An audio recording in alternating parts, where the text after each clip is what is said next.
Good afternoon, everybody, and welcome back to Perspectives on Sustainable Development. I'm your host, Chris Whitehead, and we are doing the second part of our Impactful Authors series today.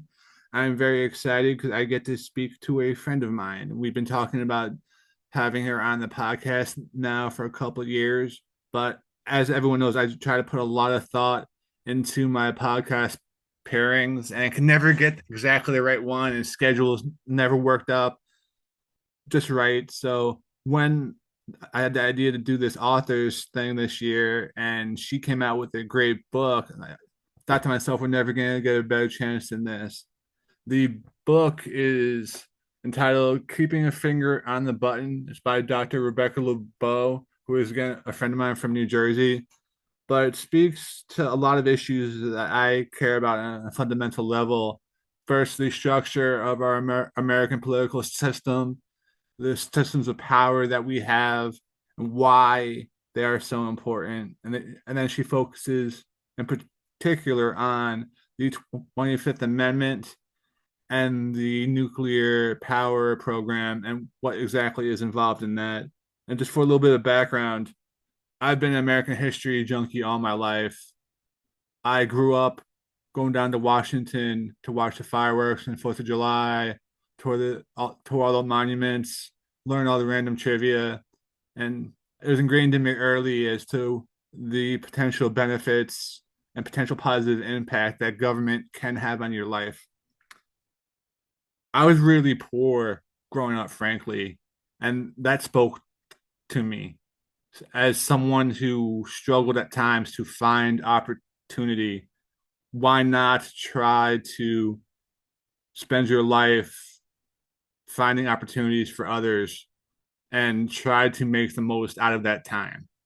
And the past couple of years, especially, there's been a bipolarization that I don't find very, very useful at all for a lot of reasons, but also people casually throwing around things like, oh, let's invoke the 25th Amendment, or let's just drop a bomb in Iran. Very, very cavalier things that have huge implications. And I think, as with a lot of issues, we do ourselves we do ourselves a favor if we're a little more careful and thoughtful with what we say to each other and try to find areas for collaboration instead of just bipolarization and everyone going back to their own corners. I don't think that gets us anywhere. But I'm gonna get off my soapbox because I don't want to take away from this conversation at all. And I have a lot of questions, frankly. I don't always buy the book when I have an author on, but I chose to this time for a couple of reasons. First, it's really, really good.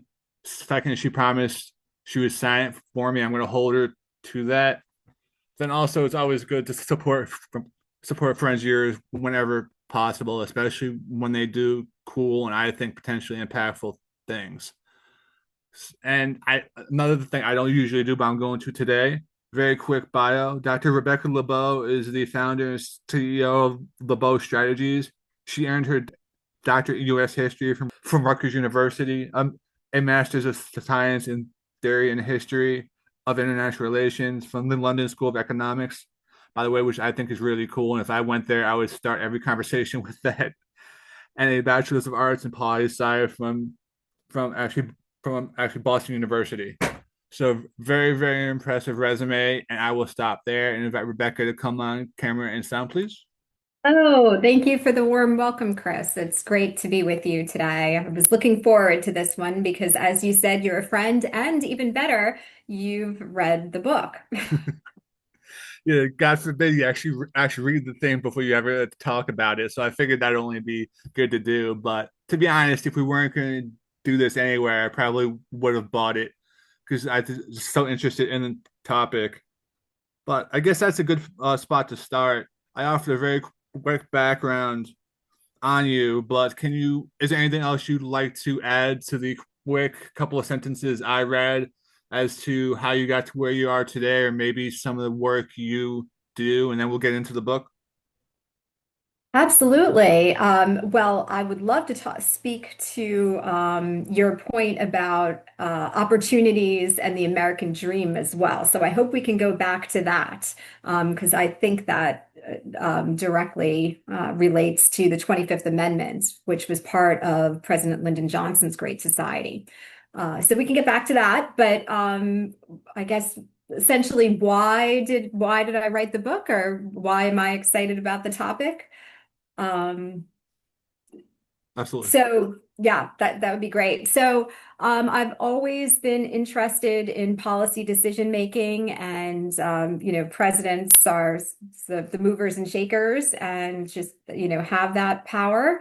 And the 25th Amendment, I recognize that there's holes and gaps in the 25th Amendment that affect both Americans and just the security of those across the world. Um, and so this topic was actually the topic of my PhD dissertation, and then I put it aside. And I worked as you know, we both work on policy issues together. And so I've been working on really the intersection of policy, politics, legislation, regulatory affairs. But I picked it back up because the 25th Amendment has been in the news so much lately, both during the Biden administration and both Trump administrations. And they just gave me so much to write about. But I think first and foremost, I really wanted to publish the book, and Palgrave Macmillan actually approached me on another topic, which is, I know, also near and dear to your heart, and we can talk about how the two relate, but to do anything on climate change and clean energy.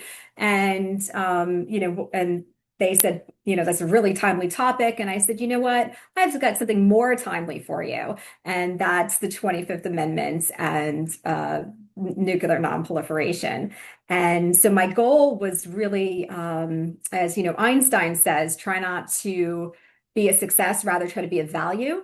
And I had the great fortune of interviewing and doing oral interviews of a number of actors that played a key role in the 25th Amendment, including the author of the amendment, U.S. Senator Birch Bayh, before he passed away. And I was able to use the U.S. Senate Historians Archives, the American Bar Association, the key actor, key framer of the 25th Amendment, John Feerick. I used his personal archives. I spoke to and used an early version of the manuscript by Garrett Graff. He's an author and journalist, Pulitzer Prize finalist, who also endorsed my book, an early copy of his Raven Rock. So he's really the foremost expert on, how the U.S. Military is set up, and sort of the secrets of the continuity of government and continuity of the presidency. And so I really wanted to get this information out there that I think nobody else had. And the 25th Amendment was ratified during a period both in the wake of the President Kennedy assassination, but in a period of really high nuclear anxiety. Yeah, no, absolutely. I think that's an important point. But one of the things that also struck me about the book, and you kind of alluded to it there, it's very well researched. And I could tell you turned over all the stones and took the time to try to do this right. Out of curiosity, how long did the process actually take you?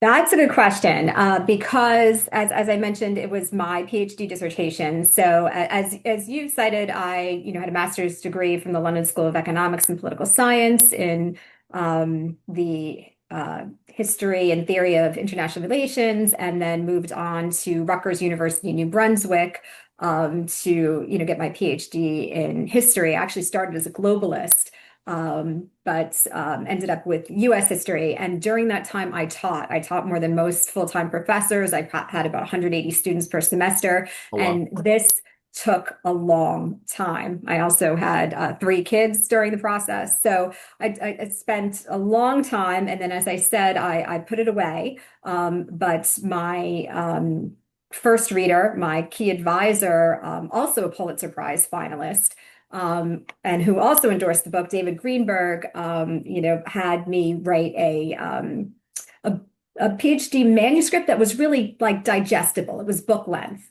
But then, as I said, Trump and Biden before him gave me so much more to write about, that I still wanted to keep it book length. And so, I'm still talking to my readers in the footnotes. David Greenberg told me to write long and cut, and that's what I did. But I have some really Good fun advice. anecdotes, in the footnotes. To like based on my discussions with U.S. Senator Bai, for example. Yeah, that's really cool stuff. And I have to admit, it's a process I've been thinking about going into myself, writing a book. You have all these ideas about things you think might be good, you might want to go into. But then also push and tug with just everyday life. And as an example, I just started a company. I'm teaching at Rutgers. So I always want to say, oh yeah, I want to jump into this and do it, but how the hell am I going to find time?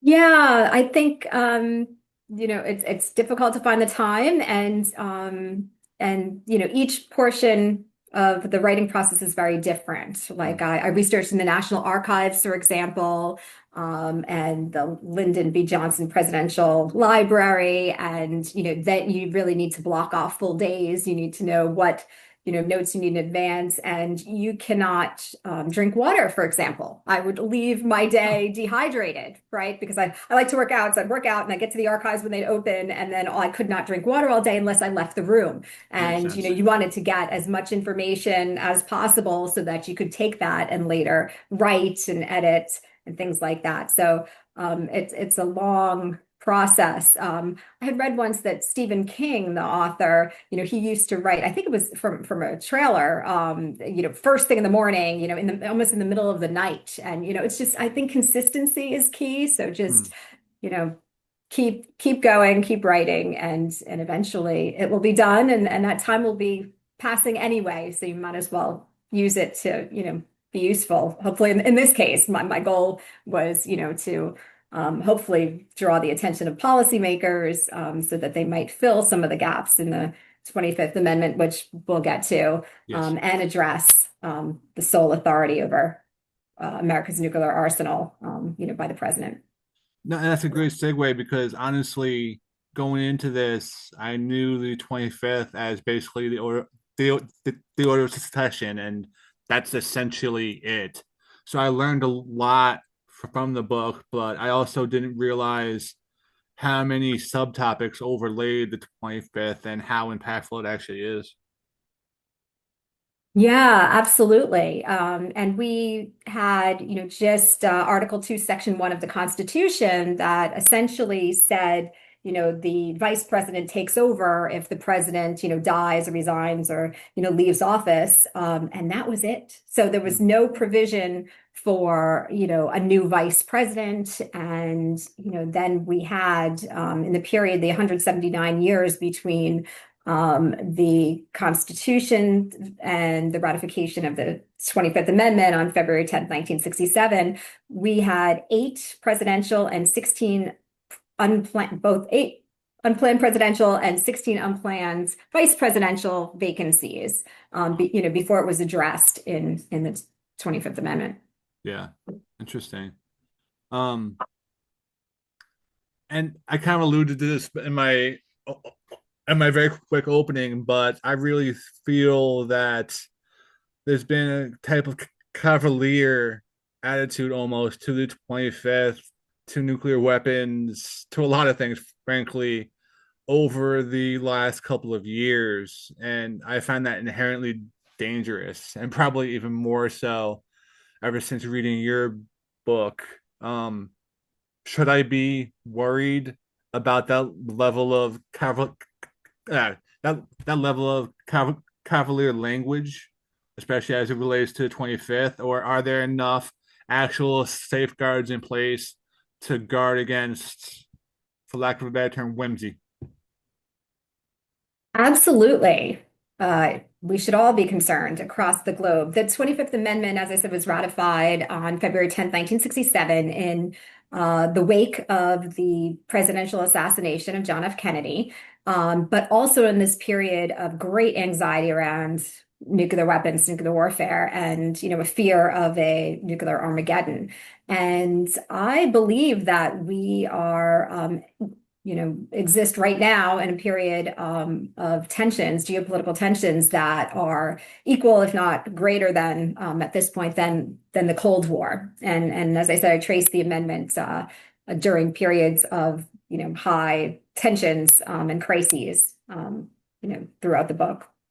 Yeah, and actually, as I was finishing the book, I also read, I forget who had the story, The Atlantic maybe or something, that a general in the Air Force had to recently push uh push push Trump back from the table a little bit about potentially going down the nuclear road. I hate that term, but I'm gonna say it anyway. He had to help calm things down a little bit. How crazy could that have gotten? Or I'm not sure if I'm phrasing this correctly. Or perhaps I should ask like this: how is nuclear intertwined in the 25th? Yeah, so that's a good question, and I think that the 25th Amendment was really ratified. The proximate and prime cause is the assassination of John F. Kennedy because he could have lingered, for example, and been enabled. But I think that another important reason I argue in the book is this fear of nuclear weapons. So the possibility of a nuclear exchange without a clear plan of succession, should the president die or become disabled during or because of the exchange, really moved the amendment process forward, both through ratification, and of course it takes three-quarters of the states as well. So throughout that process, and you can see this fear as soon as, in 1945, as soon as the bomb was dropped on Hiroshima and Nagasaki, the author and activist Todd Gitlin said, with the bomb, we, quote, fear not only war, but the end of days. So it Yeah. was the first time in humanity where we really fear that. And as the world becomes less stable, the need for a strong, competent leader at the helm increased. And so, now, in fact, I've been doing a number of, podcasts and radio interviews since the war in Iran has started because Trump, recently threatened to end Iranian civilization. Yes. So what else could he have been referring to besides, some sort of nuclear attack?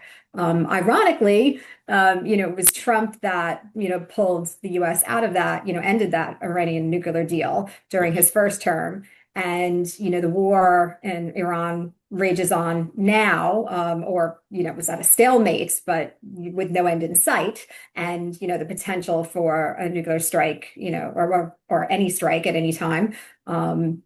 And so we're still, in this period of great tension. And so absolutely, we should be fearful. And I'm going to go back just a little bit to something you said at the beginning of your answer there. And that's something I've seen as other policies to actually develop over time. Sometimes the time just has to be right. As an example, I do a lot on the Jersey environmental justice law, and it passed in the summer and fall of 2020.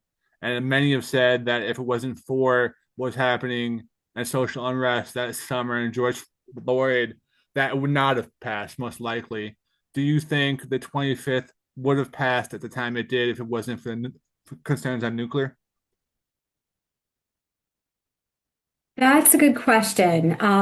As I, delved into the archives at, the LBJ Presidential Library in the National Archives, and even when I spoke with Senator Birch Bayh, the architect of the amendment, it was very clear that nuclear anxiety was top of mind. In fact, I asked U.S. Senator Birch Bayh directly. I said, Senator, is this nuclear anxiety, this fear of a nuclear Armageddon? I said, was that in the back of your mind as you were drafting, this legislative language and the bill? And he said, Rebecca, it was not on the back of my mind. It was, on the forefront of my mind, essentially. And so I went through the arguments in Congress in the hearing testimony that, you and I have provided a hearing testimony in Trenton, but I went through the hearing testimony in Congress, in the states. And as time went on, the Kennedy assassination was referenced less and less, but nuclear anxiety, the language around nuclear anxiety, just continued and was very prevalent in every hearing, whether it was professors, whether it was President Richard Nixon testifying and talking about his book, Six Crises. It was definitely really prevalent. Interesting. So would it have been passed? I think there were a lot of factors that came into play. President Johnson, thanks to Birchbuy's prodding, used 8 words in his 1965 State of the Union address in early January 1965. He mentioned the need for legislation to correct or fill some of these gaps that the 25th Amendment did fill. So part of it, might have been his wheeling and dealing. Part of it, for example, just to go back a little bit, right after the Kennedy assassination, the first speech that President Johnson gave before Congress, the TV cameras panned to the Speaker of the House and the Senate pro tem standing behind him, as you see these days in Congress. And Speaker John McCormick was 71, and Senate President pro tem Carl Hayden was 86, respectively. So, seeing how old these legislators were, that despite the fact that Johnson was very tempered and allayed some fears in the wake of the Kennedy assassination that he would stay the course and govern, and he'd be a strong leader. The age of these two, was concerning. Absolutely. And it's funny, and funny is probably not the right word for this, but certain things come up on both sides of the aisle or by various perspectives. Actually alluded to this before, but the 25th was brought up a lot during the Biden administration because of his age. Now brought up a ton during Trump because people don't like some of his policies and temperament and whatever reason. The same thing happens in NIMBYisms and policies all the time. You hear it. Well, I don't want that here because of visual impacts. Or I don't want that here because of environmental or economic impacts. Just interesting how we all can go towards the same tool in the toolbox, but for various reasons. It gives me some stuff to think about. But I was also just wondering too, Rebecca, during doing all your work on the 25th, were there, I think I know the answer to this, but I'm going to ask anyway. Were there areas for improvement or potential holes in 25th that you would like to still see addressed? Yes. So, as we discussed, the Article 2, Section 1 only provided for, the vice president to take the duties and responsibilities of the presidency should, the president resign, die in office. And there was no provision for, the vice president, no discussion of inability, no real understanding of a longer line of succession. And so many of those issues were fixed with the 25th Amendment, but there are still some gaps, and some of these gaps and vagaries were intentional on the part of the framers of the 25th Amendment. And some of them, as you know, from the legislative process, if somebody brings something up, sometimes the whole piece of legislation needs to go back to start, right? Like head back to go there. So, some of them just, could not be added in because of all the negotiations behind the scenes, conference committee and things like that.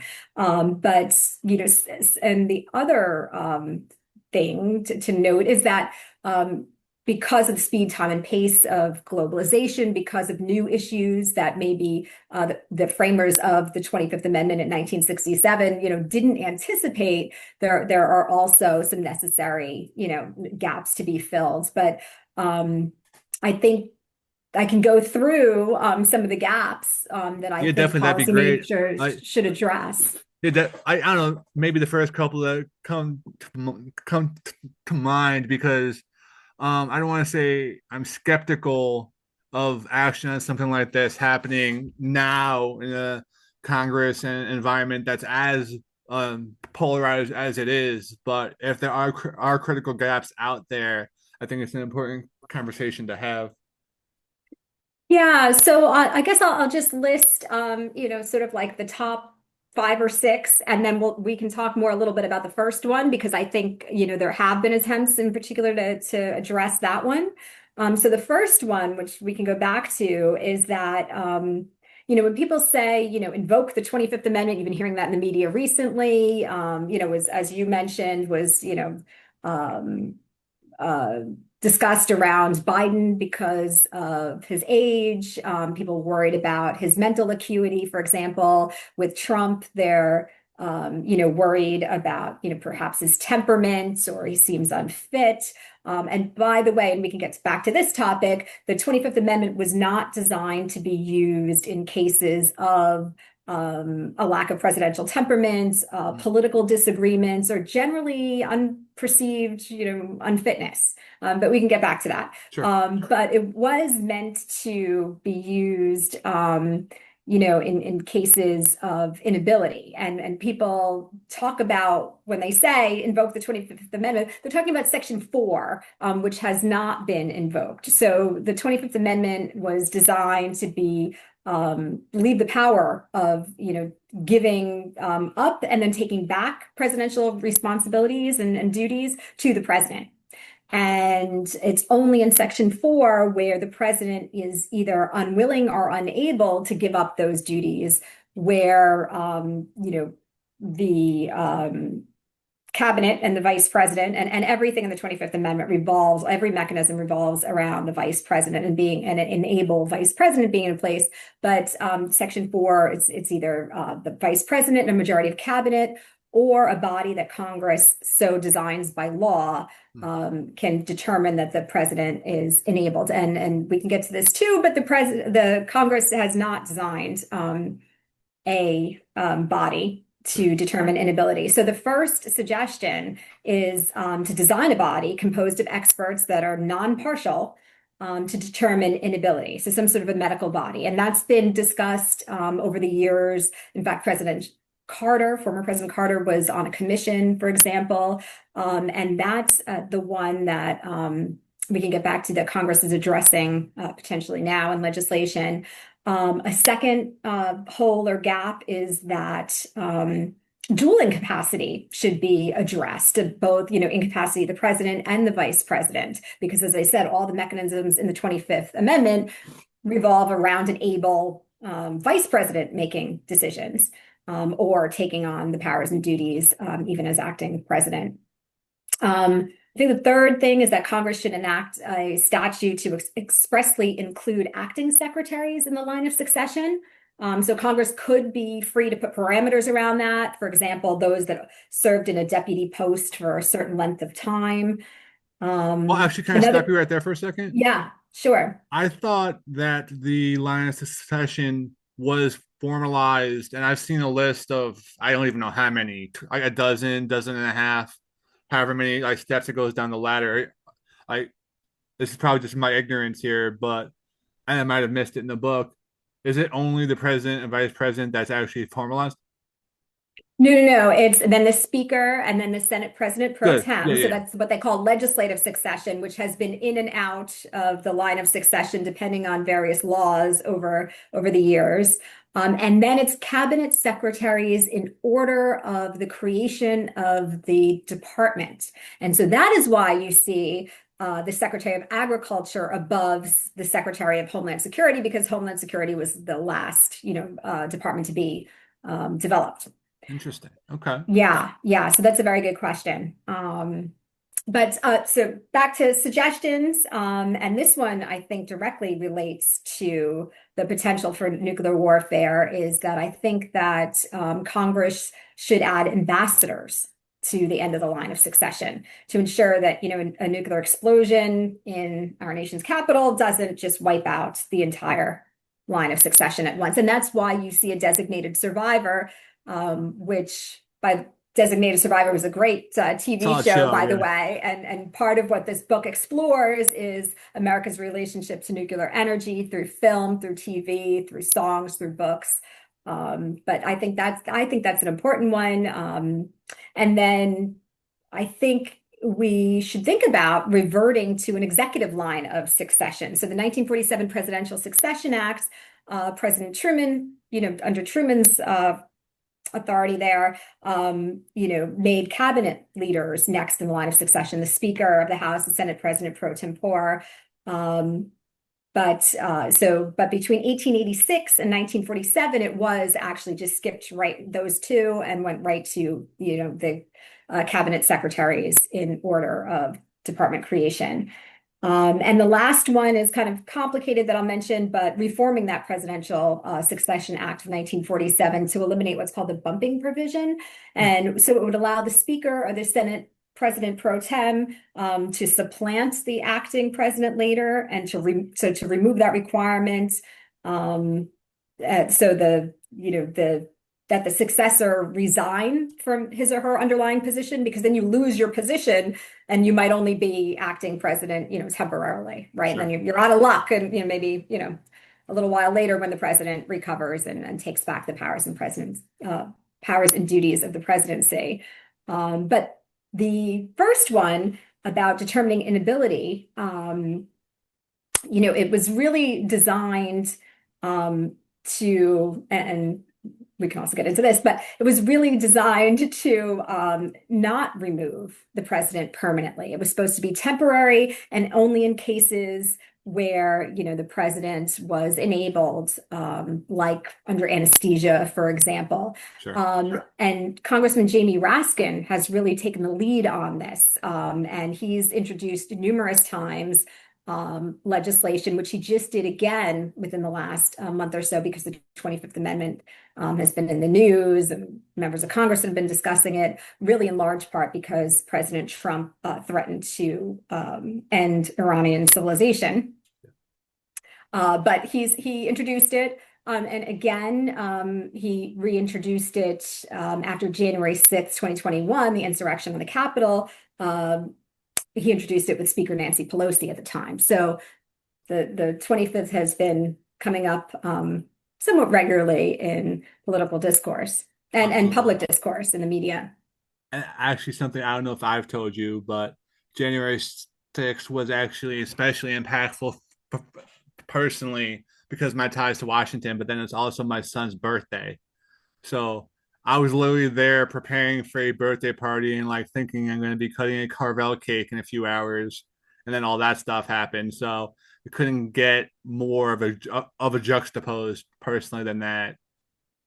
And just wild stuff. And it seems like this topic has been, I don't know, present or front of mind ever since that point in one way or another. And it's funny too, like you're going through all these points, and all I'm thinking about is the shows you brought up, Designated Survivor. I was a West Wing junkie, so they do a great one on this as well. But there's a reason why they chose to do it, because there's a lot of drama potentially involved in this topic, and obviously, hopefully, you don't get to that point. But it makes for good storyline for sure for the shows. There's one aspect I really wanted to get back to. You mentioned this earlier on, how the 25th ties into the American dream. Yes. So, I think, the President Trump's administration has been flooding the zone, so to speak. It's hard to keep up with all of the rapid changes and developments. And most people, I think, and he's stated that he's trying to undo the policies of his predecessor, which happens quite often if a different party, takes over the office of the presidency.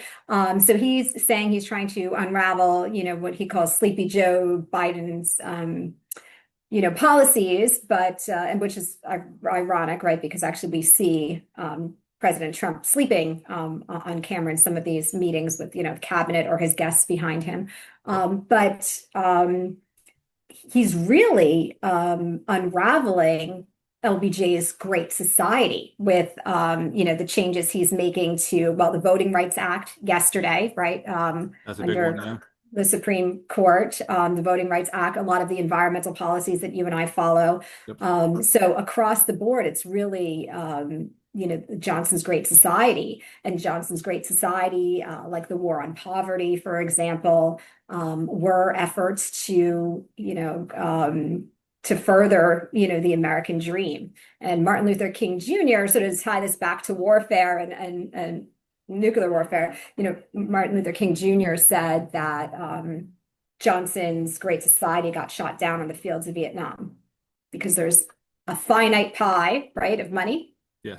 and effort and it was all going to war material. And that's And something you're so seeing you now, can unfortunately, see, as well.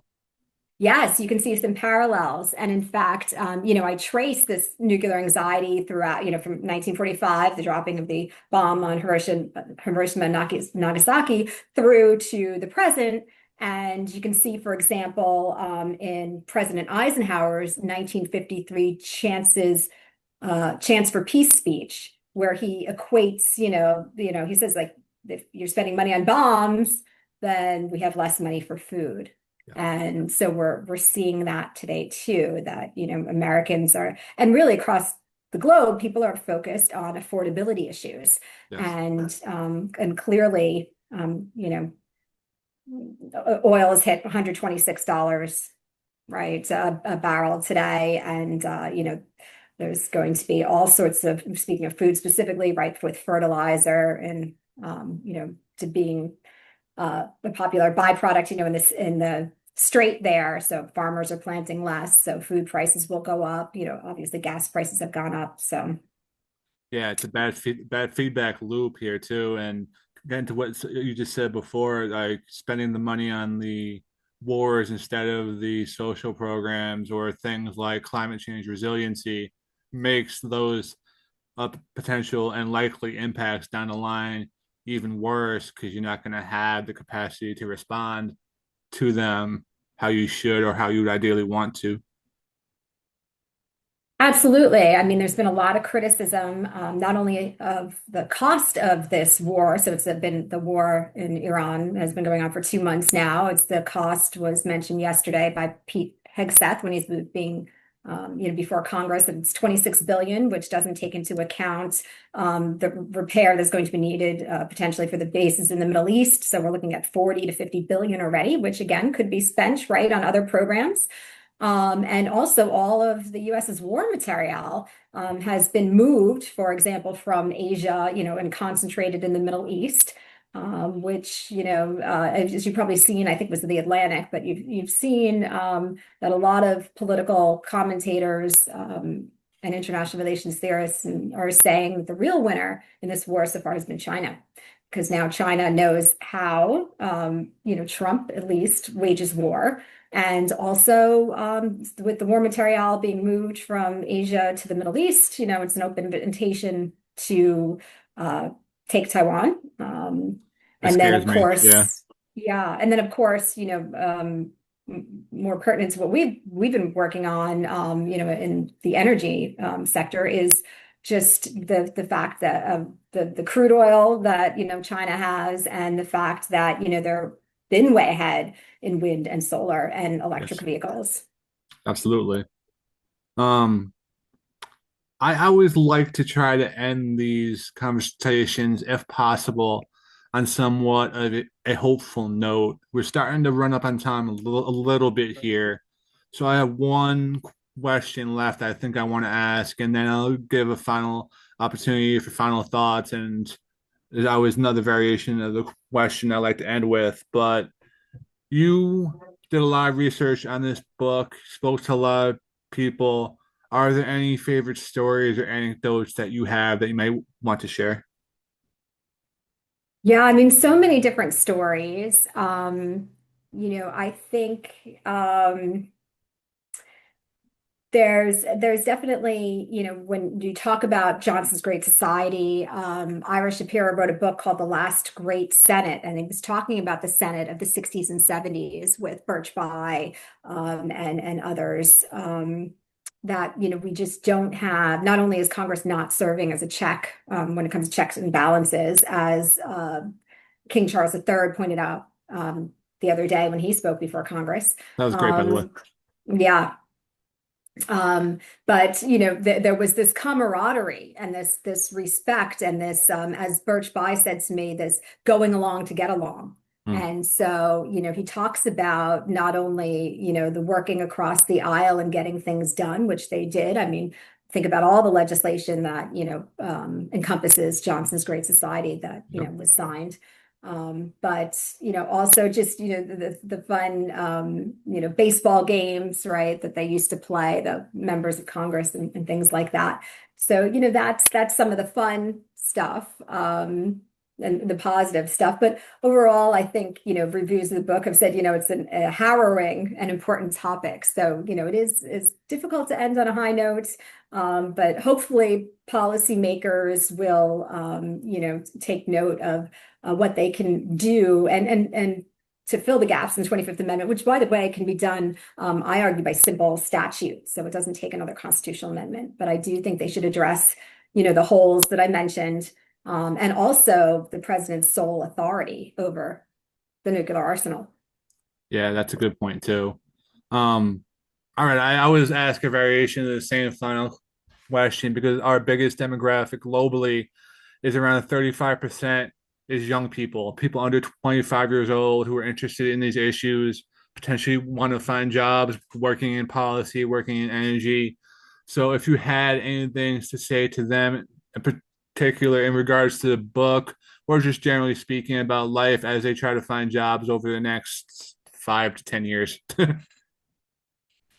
Right. Well, that's a good question. And that's some of the work, I do on the side too, right? Workforce development and just, coaching people on, their job search. And, I think it does sometimes depend on who's in power and who's making these decisions. So Definitely. your vote is your voice, right? So I think it's very important, first and foremost, actually, to vote to tie it all together.